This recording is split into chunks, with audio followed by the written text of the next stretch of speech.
Now, I'm pretty sure na alam nyo, naglabas ng dalawang bagong products si Nothing. Si Nothing Headphone 1 and si Nothing Phone 3. Two items na sobrang astig. Ito yung pinakaunang headphones na nilabas ni Nothing, and this is to succeed, of course, si Nothing Phone 2. Now, makita natin there's a lot of changes dito sa Nothing Phone 3, lalo sa kanyang glyph interface. And this one would definitely blow your mind away. Ang ganda ng kanyang sounds. More details after this quick intro.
Now, ito si Nothing Phone 3 na may 12 gigs of RAM and 256 GB of storage is currently priced at 44,999.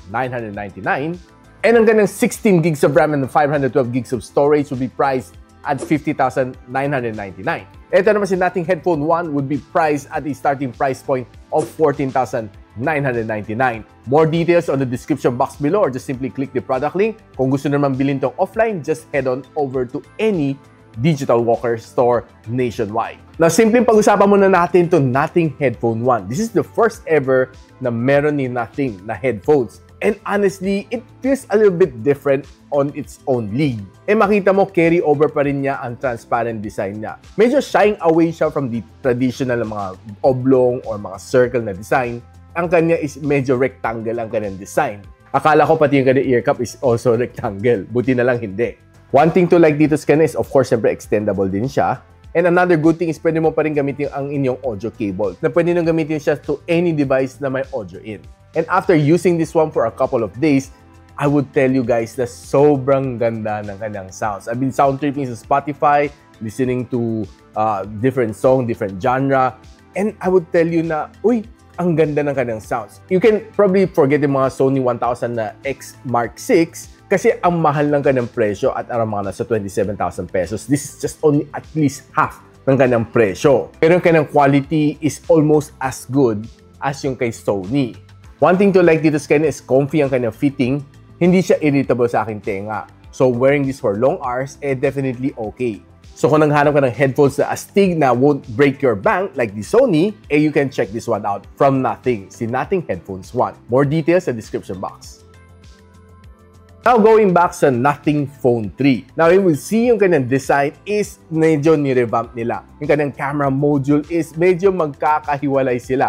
Normally, on a normal smartphone, you'll see magkakatabi sila, magkahilera, or probably magkamukha ng iPhone, medyo nakatatsulok siya. Ito, makita mo, medyo kakaiba siya. Medyo unorthodox nga talaga siya. Pwede mo sabihin medyo banlag.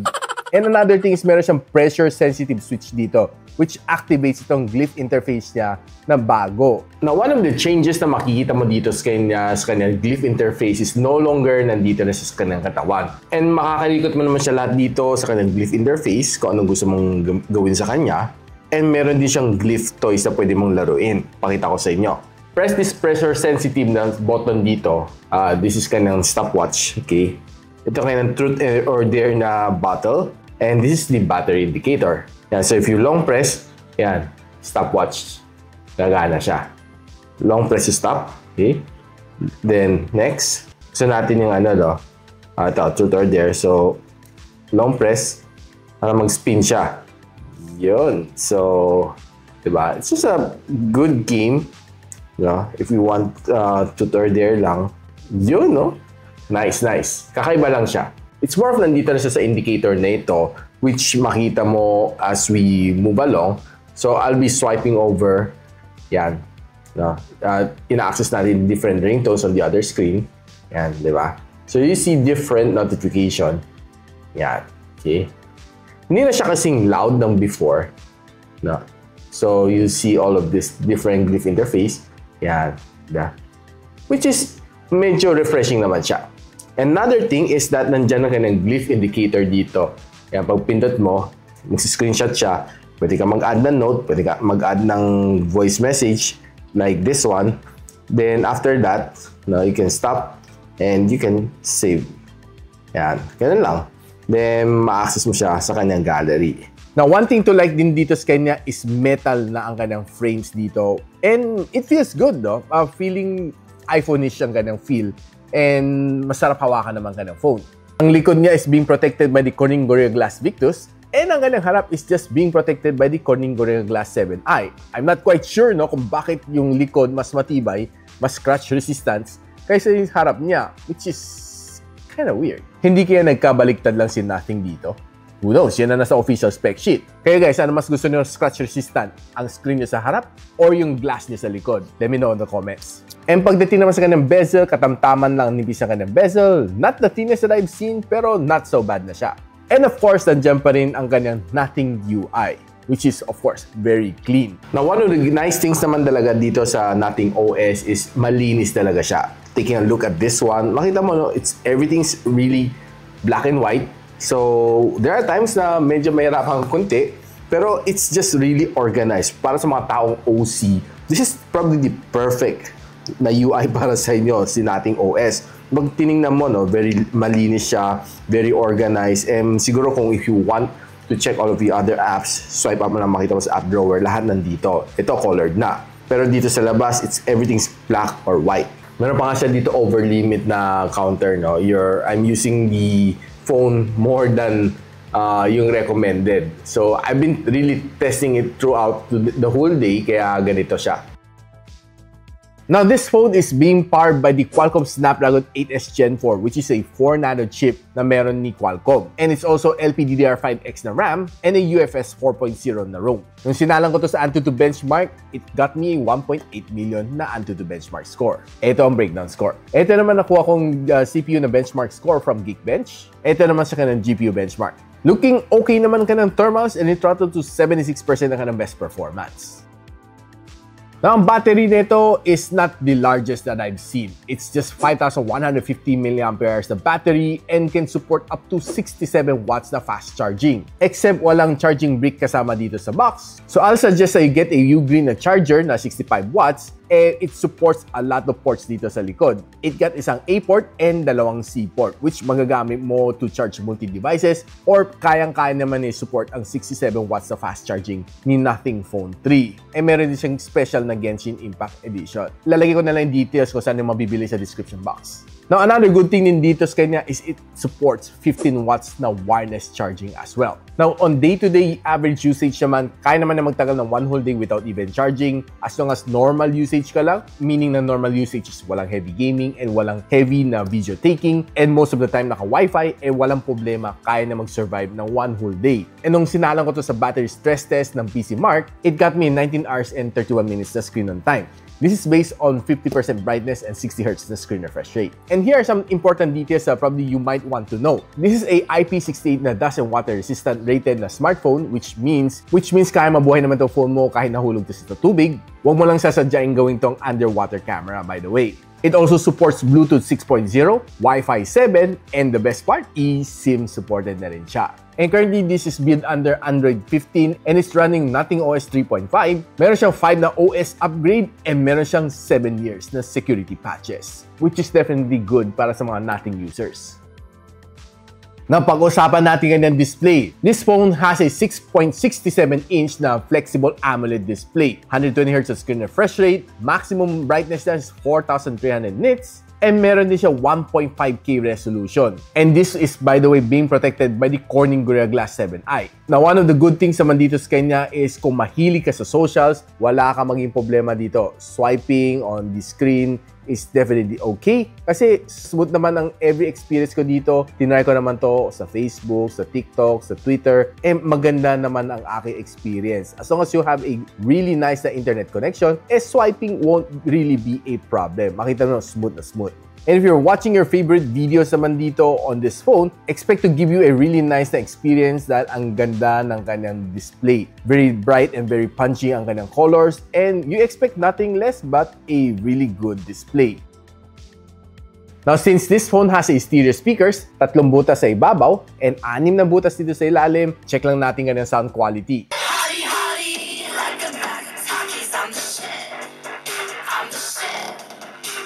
Honestly, malakas ang kanyang sounds. To my surprise, well, expect mo to have a flagship level like na sounds from the Nothing Phone 3. Now, pag-usapan na natin quickly the 3 games that I played here: Call of Duty Mobile, Farlight 84, and si Genshin Impact. Pagdating kay Call of Duty Mobile, expect mo to give you a really nice, satisfying experience. Dahil you expect nothing less but the best gaming experience dito on this phone. Kasi si 8S Gen 4 can definitely give you a good experience sa CODM. And sinet ko naman siya sa medium graphical settings and ultra frame rates. It was able to give me that experience na hinahanap-hanap ko. A really smooth experience. And one thing na nagustuhan ko dito sa kanya is yung sound niya is pretty solid and wala kang maging problema. And if you like to use your Nothing Headphone 1, feel free to do so kasi maganda rin ang sound coming from that headphone. The experience is definitely good and expect nothing but a good gameplay from this phone. Pinakamainit niya after 30 minutes of gameplay, 41 degrees Celsius. Pagdating naman sa Genshin Impact, okay naman ang gameplay ko. I did also set it to the highest graphical settings na kaya niya, and it just simply gave me what I'm asking for. A good gameplay, a smooth experience, and maganda rin kanyang controls. The sound is also good, and I was able to enjoy for an hour dito on this phone, and pinakamainit na inabot ko dito is 45 degrees Celsius. Pagdating naman sa Wuthering Waves, expect mo rin naman to give you a good experience, except yung kanyang metal frames might a little bit warm pag medyo tumatagal ang laro mo. Though I will honestly tell you na maganda naman kanyang graphics, wala akong naging problema dito. Halos wala naman na-feel na frame drops dito sa kanya or lags. Very minimal kung meron man. One thing to like dito sa kanya is ganda ng kanyang graphics, and ang kanyang sounds is definitely okay. Playing for 30 minutes, umabot ako ng 48 degrees Celsius.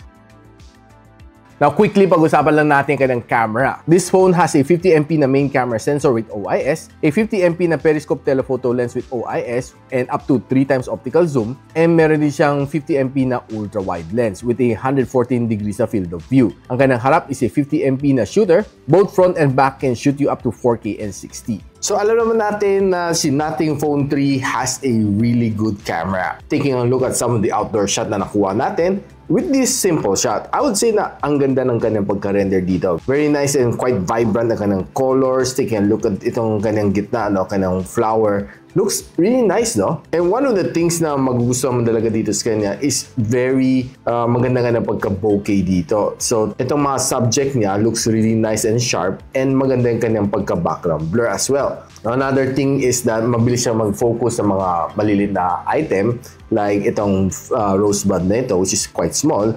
Mabilis naman siya nakapag-focus and blurring it all the way to the background. This is probably another shot na medyo mahirap. Pag tinignan mo, zoom in mo, all of the small little details makita mo dito sa kanya, which is definitely good. As well as this one, is one of my favorite shots so far. And another thing na mapapansin mo is a little bit saturated ang kanyang pagka-green, pero hindi naman yung OA ang kanyang pagka-saturation. Pero there are times sa pag medyo maliwanag ang araw, medyo nag-overexpose din ang subject like this. And this is another sharp na subject na nakuha ko so far. Now, if you're just simply walking, taking a shot of vicinity, well, maganda namang capture niya sa mga clouds, sa mga details niya. Now, nilaro ko naman different lenses niya, and these are some of the shots na nakuha natin. This is the ultra-wide lens. Normal. 2 times. 3 times. 6 times. 10 times. Medyo okay pa si Krispy Kreme. 30 times. Well, not so bad.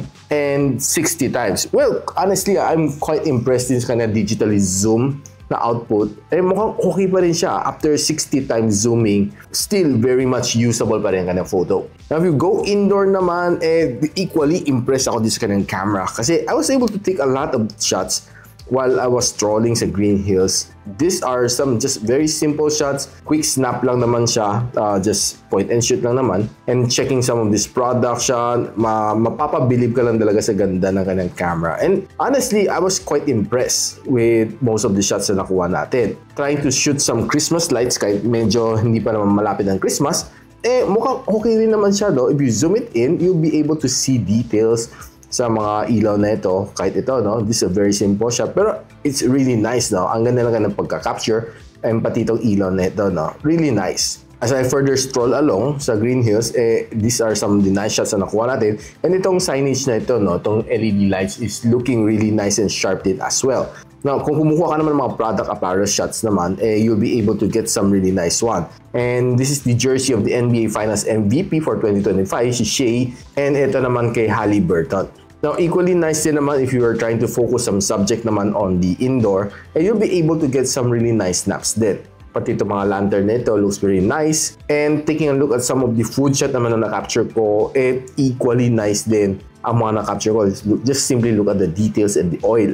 Taking more food shot para sa inyo.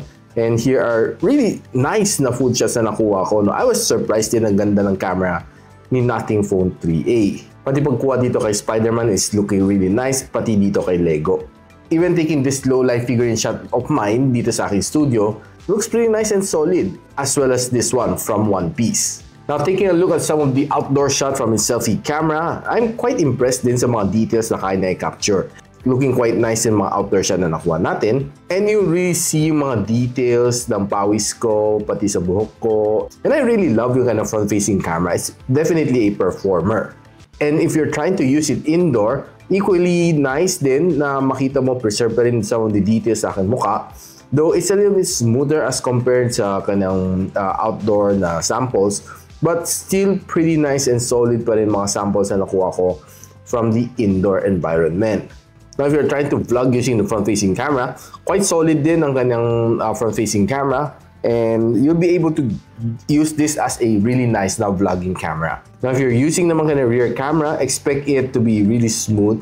Kahit kamay lang gamit mo, no, wala kang gimbal, maganda ang kanyang stabilization and quite nice din ang kanyang image. Expect it to be a nice phone for content creation. Now guys, ano masasabi ko on two of these devices na meron ni Nothing, kaka-release lang nila. This is probably one of the best na na-try ko from Nothing, and honestly, the sound is really superb. You should really try it if you're an audiophile or just simply looking for an alternative na Mark 6 from Sony. On the other hand, this is definitely a good phone to have. Si Nothing Phone 3 is definitely a performer. Medyo nanghihinayang lang ako, no? Ba't nila hindi nilagay si Qualcomm Snapdragon 8 Elite here to make it really a flagship phone? I'm not quite sure kung magkakaroon pa ba ng Nothing Phone 3 Pro, pero could have been better kung nilagay nila ang 8 Elite dito sa phone na ito. Medyo mas justifiable ang kanyang presyo. But overall, the performance is nice. I love yung kanyang camera. It's definitely a performer. And kung hindi problema ang budget sa inyo, this is definitely a good phone to have dahil malinis ang kanyang UI and the experience is definitely a whole new level. Kaya guys, are you looking forward to purchase the Nothing Phone 3? Now, if you want to know kung saan na pwede mabili both of these devices, I'll post the link on the description box below or just head on over to any Digital Walker offline store sa mga malls para mabili nito sa mga physical stores. Now, if you like this video, don't forget to share it to your friends, and a quick sub sa aking channel is definitely awesome. I'll see you in my next video. And so, ako para si Richmond, and you're watching Gadget Sidekick. Like and subscribe to my channel. Don't forget to hit that notification bell.